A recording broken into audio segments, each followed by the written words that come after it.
Just how fast was Usain Bolt's gold medal sprint? Let's put him on a slightly bigger stage and see him race against every Olympic medalist since 1896.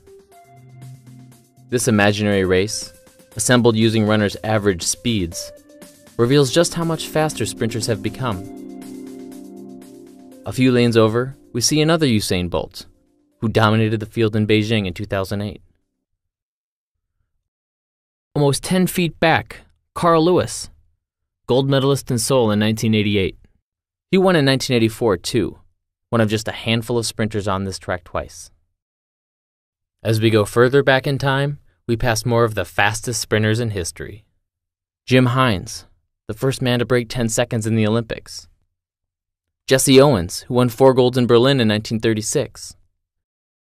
Archie Hahn, the Milwaukee Meteor, who won 3 events in 1904. And finally, near the end of this track, we have Tom Burke, who won in Athens in 1896. His time, 12 seconds, puts him more than 60 feet behind today's winner. So what can we take away from this picture?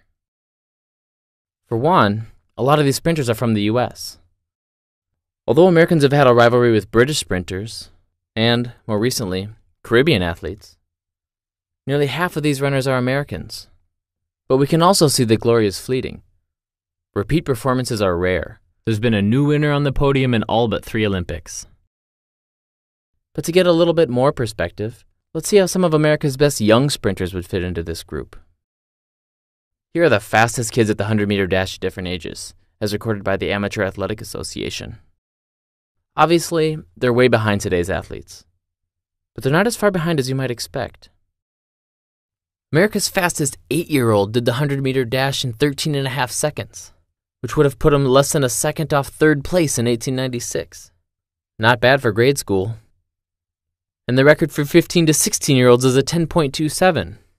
Good enough for a bronze as recently as 1980. Still, it's not like those Olympians were slow. Despite more than a century of improvements in nutrition, fitness, footwear, and track surfaces, the difference between today's athletes and the fastest humans of the 19th century?